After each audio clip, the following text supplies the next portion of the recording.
आपका क्लास 10 खत्म हो गया, आप क्लास 11th में आ गए, मगर कुछ चैलेंजेस आप फेस कर रहे हैं। जैसे क्लास 10th के दोस्त क्लास 11th में शायद आपके साथ कंटिन्यू नहीं कर रहे हैं स्कूल में, या फिर आपका स्कूल चेंज हो गया है। आपको नए सब्जेक्ट्स चूज करने हैं, आप बहुत कंफ्यूज्ड हैं कि कौन सा सब्जेक्ट चूज करें। आपको ये नहीं पता चल रहा है कि किससे बात करें, कौन मुझे प्रॉपर एडवाइस देगा। आपको ये नहीं पता चल रहा है कि टाइम मैनेजमेंट कैसे किया जाए, क्योंकि दिन तो 24 घंटे का होता है और बहुत सारे टास्क आपको दिए जा रहे हैं क्लास 11th में। बहुत सारे नए सब्जेक्ट्स, नई टॉपिक्स आ गई हैं क्लास 11th में।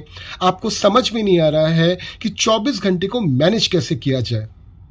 ये प्रॉब्लम्स अगर आप फेस कर रहे हैं तो ये वीडियो उसका सलूशन आपको बताएगा। तो hello and welcome to MNIT's knowledge enables you. और आज हम बात करेंगे क्लास 11th में what are the problems which you can face and what are the solutions for it. Class 10 तक आपको जूनियर स्कूल स्टूडेंट बोला जाता है, क्योंकि आप अभी भी सेकेंडरी लेवल पे हो। जैसे ही आप क्लास 11th पे आओगे, आप हायर सेकेंडरी लेवल के स्टूडेंट हो गए और यहाँ पे आपको फेस करनी पड़ेंगी थोड़ी बहुत चैलेंजेस। तो क्या क्या है वो चैलेंजेस, उनका सोल्यूशन क्या है, झटपट देख लेते हैं। So the first problem is time management. दिन 24 घंटे का होता है, आप उसको बढ़ा नहीं सकते, आप उसको कम नहीं कर सकते, मगर आपके पास बहुत सारा काम है। आपके फैमिली एक्सपेक्टेशंस हैं आपसे, एट द सेम टाइम आपका स्कूल का वर्क आपके पास है। आप अगर ट्यूशन करते हो तो वहां का काम है, आपको खुद की पढ़ाई करनी है, वो भी काम आपके पास पेंडिंग पड़ा है। आप 24 घंटे में इन कामों को कैसे करोगे? That is basically time management. इसका बहुत ही आसान सोल्यूशन है अगर आप इंप्लीमेंट करते हो तो। क्या क्या सोल्यूशन है देख लेते हैं। First is set a to do list. कौन कौन से काम आपको आज के दिन में करने हैं, उनका एक लिस्ट बनाइए और किस काम को कब करना है उसका वहां पे मेंशन कीजिए। तब आपको इजीली ट्रैक हो सकेगा कि आपके काम प्रॉपरली और प्रॉपर टाइम पे हो रहे हैं कि नहीं। The second is break down large tasks into smaller ones. मान लीजिए आपको एक चैप्टर पढ़ना है जिसमें 10 पन्ने हैं।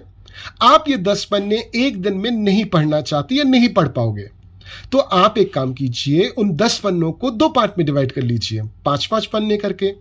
पहले दिन 5 पन्ने पढ़िए और अगले दिन 5 पन्ने पढ़िए। तो अपने बड़े काम को छोटे छोटे पार्ट्स में डिवाइड करिए, आप देखिएगा कि काम आसानी से हो जा रहा है। Third is use tools to schedule your task. आपका मोबाइल फोन आपका गाइड बन सकता है। बहुत सारे ऐप्स अभी अवेलेबल हैं जिनको डाउनलोड करके आप टाइम की ट्रैकिंग प्रॉपरली कर सकते हैं। The fourth is use breaks to your advantage. पढ़ाई कर रहे हैं, क्लास 11th पे पहुंच गए हैं, सीनियर हो गए हैं, बड़े हो गए हैं, इसका मतलब तो ये नहीं है कि आप अपने को आपको पनिश करें। अपने आप को पनिश मत कीजिए।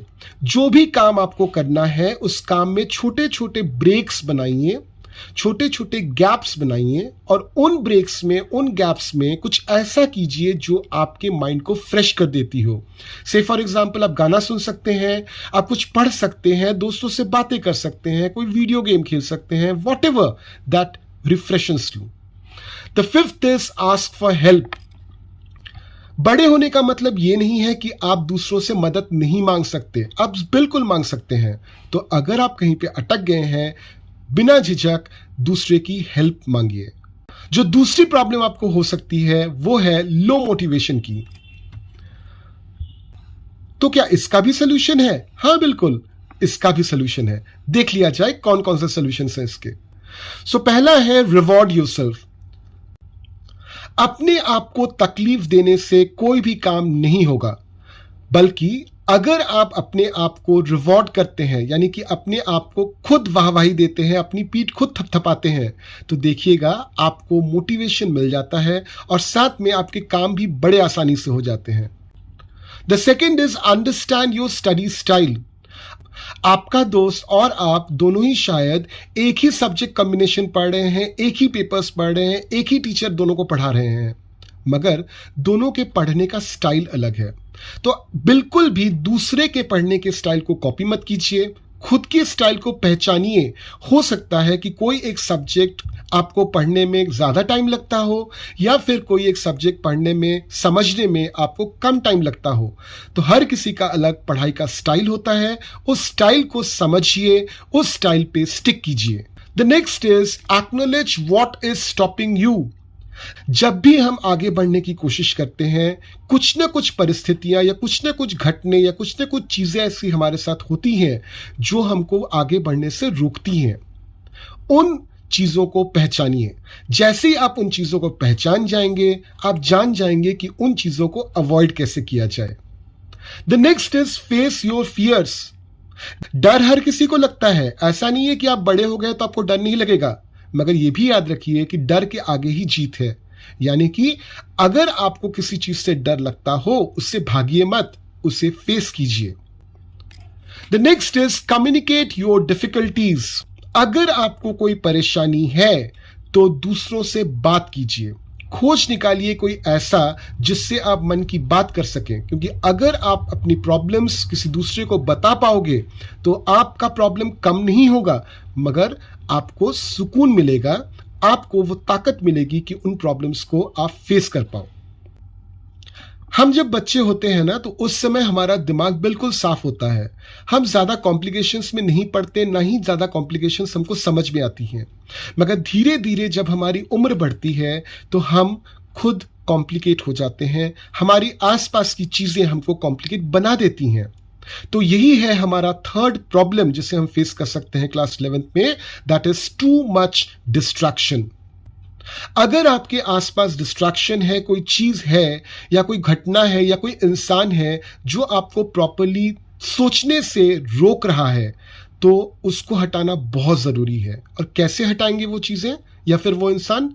कुछ बातें फॉलो करके। पहला है क्रिएटिंग राइट एनवायरनमेंट।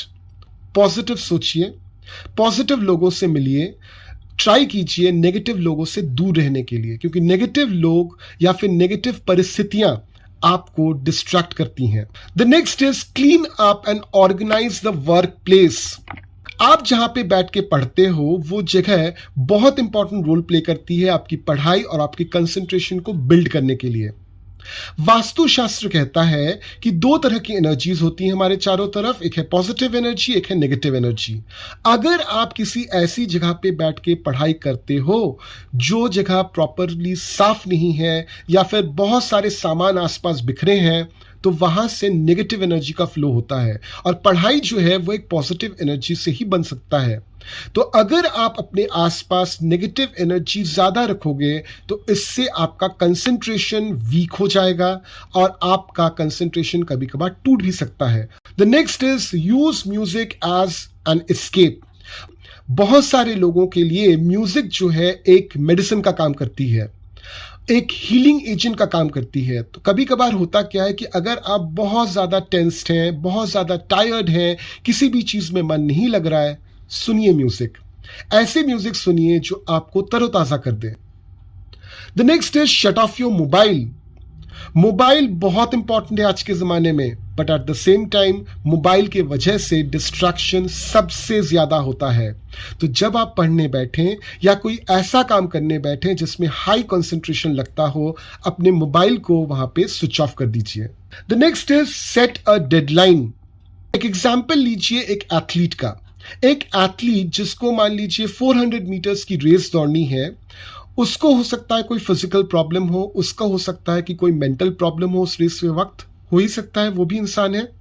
मगर उसको एक डेडलाइन मिली हुई है कि मुझे 400 मीटर दौड़ना है, मे बी अपने क्लब को या फिर अपने स्टेट को या फिर अपने कंट्री को जिताना है। तो उसमें एक मोटिवेटिंग फैक्टर है, एक डेडलाइन है। तो उस डेडलाइन को फॉलो करते हुए तमाम मुसीबतों के बाद, that can be physical, that can be mental, वो एथलीट दौड़ता है और फाइनली अपने रेस को कंप्लीट करता है। The same happens with you. आप भी अपने लिए डेडलाइंस एस्टैब्लिश कीजिए और उन डेडलाइंस को मीट करने की कोशिश कीजिए। देखिएगा खुद ब खुद डिस्ट्रैक्शंस हट जाएंगे। आपकी उम्र कितनी है? May be 15, may be 16, may be 17। आपने बायोलॉजी पढ़ी है तो मुझे अलग से नहीं बताना पड़ेगा कि इस उम्र में huge amount of hormonal changes होते हैं हमारे शरीर में। जिसके वजह से कंसंट्रेशन पे बहुत एक नेगेटिव इफेक्ट पड़ता है। आपका कंसंट्रेशन टूट सकता है, लो हो सकता है। और ये लो कंसंट्रेशन एक और नेगेटिव फैक्टर है which we can face when we go to class 11th। इसका सोल्यूशन क्या है? बहुत आसान। First is clear your head. जब भी कोई पढ़ाई करने बैठे, जब भी कोई काम करने बैठे, कंसंट्रेशन उस काम पे, उस पढ़ाई पे ही लगाइए। कहीं और पे अपने दिमाग को, अपने मन को भटकने से बचाइए। The second is talk to a counsellor. Counsellor always does not mean कि वो कोई डॉक्टर ही हो। वो कोई भी हो सकता है। आपके पेरेंट्स हो सकते हैं, आपके गार्जियंस हो सकते हैं, आपसे बड़ा कोई भी हो सकता है। मे बी आपका बड़ा भाई, आपकी बड़ी दीदी भी हो सकती है आपकी काउंसलर। काउंसलर वो इंसान है जिससे आप खुल के बात कर पाए। अपने प्रॉब्लम्स को, कौन सी चीजें आपको रोक रही हैं, कौन सी चीजें आपको परेशान कर रही हैं, वो चीज आप बता पाए। आप जब काउंसलर से बात करते हो तो काउंसलर आपको तरह तरह के रेमेडीज बताता है। उन रेमेडीज को इंप्लीमेंट कीजिए, आपका कंसंट्रेशन बढ़ेगा। The next is set achievable goals. आपको पता है कि जनरली हम लोगों का कंसंट्रेशन टूटता क्यों है, या फिर हम किसी काम से ऊब क्यों जाते हैं? क्योंकि हम जो अपना टारगेट है, अपना गोल है, बहुत ही हाई फिक्स कर लेते हैं। इतना हाई कि हमारे पास जो रिसोर्सेस हैं इस वक्त, उनके जरिए, उनको यूज करके उस टारगेट तक पहुंचना इम्पॉसिबल है। मत करिए ऐसा टारगेट सेट। अपने आप को पनिश मत कीजिए। ऐसे गोल सेट कीजिए जो आसानी से अचीव हो पाए। आप जैसे जैसे अपने टारगेट्स को, छोटे छोटे टारगेट्स को अचीव करते रहोगे ना, आपको खुद मोटिवेशन लगेगा, और जब आप मोटिवेटेड हो जाओगे, आपका कंसंट्रेशन खुद ब खुद बढ़। The next is do not push yourself too much. अपने आप को साबित करने की होड़ में, रेस में मत जाइए। अपने आप को पनिश मत कीजिए कि वो ऐसा कर रहा है तो आप ऐसा क्यों नहीं कर पा रहे हो। Don't compare yourself with somebody else. In that way what will happen is, आप अपने आप को रिवॉर्ड करोगे, अपने आप को आप कंट्रोल कर पाओगे, और ये करने से ही आपका कंसंट्रेशन ऑटोमेटिकली इंक्रीज होगा। इस एज में कभी कभार होता क्या है कि आपको लगता है कि आप किसी प्रॉब्लम में फंसे हो, आपको हेल्प करने वाला कोई नहीं है, आपको उस प्रॉब्लम से निकालने वाला कोई नहीं है, आपको सामने क्या करना है, इसके बाद क्या सोचना है, कौन से कदम उठाने हैं, समझ में नहीं आता। ये एक बहुत ही सीरियस कंडीशन है जिसको हम मेडिकली बोलते हैं डिप्रेशन। तो ये एक मेजर प्रॉब्लम हो सकती है जब आप क्लास 11th में आओ। तो इस डिप्रेशन को कैसे दूर किया जाए? The first is talk to a friend. दोस्त हमारी जिंदगी में एक जरूरत है। एक ऐसा इंसान जिसके साथ आप हंस सकें, जिसके साथ आप रो सकें, एट द सेम टाइम अपनी मन की हर एक बात उसको बता सकें। तो अगर आपके पास एक अच्छा दोस्त है तो उसके साथ आप अपनी भावनाओं को, आपके साथ जो घटनाएं घटी हैं उन घटनाओं को बोलकर आप अपने आप को हल्का कर पाओगे और डिप्रेशन में जाने से खुद को रोक पाओगे। The second is seek counselling. अगर आपके दोस्त या फिर आपके पेरेंट्स या फिर आपके गार्जियन, कोई भी एल्डर आपको हेल्प नहीं कर पा रहा है तो प्लीज इस चीज को ज्यादा टालिए मत। Immediately visit a medical counsellor. Next is exercise. जब हम एक्सरसाइज करते हैं तो वो सिर्फ हमारे फिजिकल हेल्थ को ही बेहतर नहीं करता, eight the same time exercise हमारे शरीर के ब्लड फ्लो को इंक्रीज करता है, जिसके वजह से हमारा डिप्रेशन लेवल जो है वो ऑटोमेटिकली कम हो जाता है। And the final is improve sleep habits.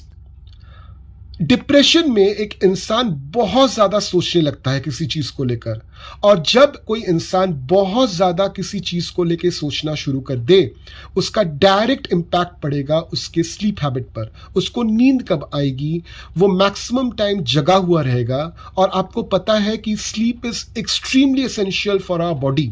हमारे बॉडी को प्रॉपर, हमारे बॉडी को एनर्जाइज्ड, हमारे बॉडी को प्रॉपरली वर्किंग स्टेट में रखने के लिए स्लीप जो है वो बहुत ज़रूरी है। तो अगर आप अपने डिप्रेशन को कम करना चाहते हो तो सोचिए, चीज़ों को सोचिए, नो इश्यूज, सोचने में कोई हर्ज नहीं है, मगर अपने स्लीप पैटर्न को डिस्टर्ब मत कीजिए।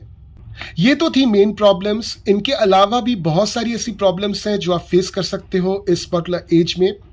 जैसे कुछ लोगों में होता क्या है कि क्लास 10th कंप्लीट करने के बाद दे मूव आउट, वो दूसरी जगह पे चले जाते हैं क्लास 11th और 12th की पढ़ाई करने के लिए। तो हो सकता है कि उन लोगों को काफ़ी होम सिकनेस सताए। तो होम सिकनेस अगर आपको सताता है तो आप अपने घर के साथ रेगुलर कांटेक्ट में रहिए, तो आप देखिएगा कि होम सिकनेस आपको कम सताएगा। और एक प्रॉब्लम बहुत सारे लोग फेस करते हैं इस एज ग्रुप में, दैट इज रिलेशनशिप प्रॉब्लम। इस एज में होता क्या है कि आपके सोचने के तरीके में और आपके पेरेंट्स के सोचने के तरीके में थोड़ा सा गैप आ जाता है, जिसकी वजह से बहुत सारे बच्चों का पेरेंट्स के साथ थोड़ी सी अनबन हो जाती है। इस तरह के प्रॉब्लम्स को सॉल्व करने का सबसे बेस्ट उपाय है बैठकर बातें करना। देखिए, बैठकर अगर आप बातें करते हो तो बड़ी बड़ी जो लड़ाइयाँ हैं, वॉर्स हैं, बैटल्स हैं, वो भी अवॉइड की जा सकती हैं। तो रिलेशनशिप प्रॉब्लम्स तो कोई ऐसी बात नहीं है जिसको आप अवॉइड नहीं कर पाओगे। साथ में आपको दोस्त बनाने पड़ेंगे। आप जितना लोगों से घुलोगे मिलोगे, आप में सहन शक्ति यानी कि चीज़ों को समझने की शक्ति, चीज़ों को सहने की शक्ति बढ़ेगी। आप उतना कम रिलेशनशिप प्रॉब्लम्स में पढ़ोगे। इसके अलावा कुछ लोग होते हैं वो इंट्रोवर्ट होते हैं, उनको समझ में नहीं आता कि हम अपनी बात को सामने वाले के पास रखें कैसे। इसको सॉल्व करने के लिए बहुत ही आसान तरीका है। आजकल तो तरह तरह की एक्टिविटी क्लब्स अवेलेबल हैं, तरह तरह के स्पोर्ट्स एक्टिविटीज़ अवेलेबल हैं, तरह तरह के सोशल एक्टिविटीज़ अवेलेबल हैं जिनका आप पार्ट बन सकते हो। इनका पार्ट अगर आप बनते हो तो वहाँ पे आप बाकी लोगों से मिलोगे, आपको तरह तरह के लोगों का एक्सपोजर मिलेगा। तो आपके अंदर जो शेकीनेस है, ये जो बंधन टाइप का है कि आप लोगों से बोल नहीं पा रहे हो, धीरे धीरे वो भी टूट जाएगा। और आखिरकार एक बहुत बड़ा प्रॉब्लम बचता है, and that is choosing your subject and lack of resources. जब भी आप अपने सब्जेक्ट को चूज करने के लिए बैठें तो सबसे पहले अपने जहन में ये बात लाए कि आपको आखिर बनना क्या है। What is the profession you want to go into, what type of companies you want to work in, and what is the work you want to do in future. इन सब चीज़ों से आपको समझ में आएगा कि कौन सा स्ट्रीम आपको सिलेक्ट करना है। एट द सेम टाइम कुछ इंफॉर्मेशन इंटरनेट से भी कलेक्ट कीजिए, इंटरनेट को अपने प्रॉपर फायदे के लिए इस्तेमाल कीजिए, और लगे तो आप किसी भी करियर काउंसलर से एक बार बात कीजिए। वो करियर काउंसलर आपको प्रॉपर्ली गाइड कर देंगे कि आपको कौन सा सब्जेक्ट कॉम्बिनेशन चूज करना चाहिए according to your aspirations, and उस करियर कॉम्बिनेशन के लिए आपको जो इंफॉर्मेशन है वो कहाँ से मिलेगा। सो आई होप कि मैंने आपको समझा दिया कि कौन कौन सी चैलेंजेस आ सकती हैं क्लास 11th में। अब देखिए, चैलेंजेस तो बता के नहीं आएंगी। चैलेंजेस किसी भी उम्र में, किसी भी टाइम पे, किसी भी जॉब में, किसी भी सिचुएशन पे आपके सामने आ सकती हैं। हो सकती है ये चैलेंजेस ना आए, कोई दूसरे चैलेंजेस आए, मगर चैलेंजेस तो आपको फेस करनी ही पड़ेंगी। मगर उन चैलेंजेस को फेस करते समय मैंने जो टिप्स आपको दिया, अगर ये टिप्स आप फॉलो करो, क्योंकि यही कॉमन चैलेंजेस हैं हमारी सारी जिंदगी में, अगर इन टिप्स को आप फॉलो करो तो आप देखोगे आप इजीली चैलेंजेस का मुकाबला कर पा रहे हो और चैलेंजेस आपके सामने हार मान रही हैं। So with this, I will end today's video. Wish you a very good luck for your upcoming class 11th. Bye.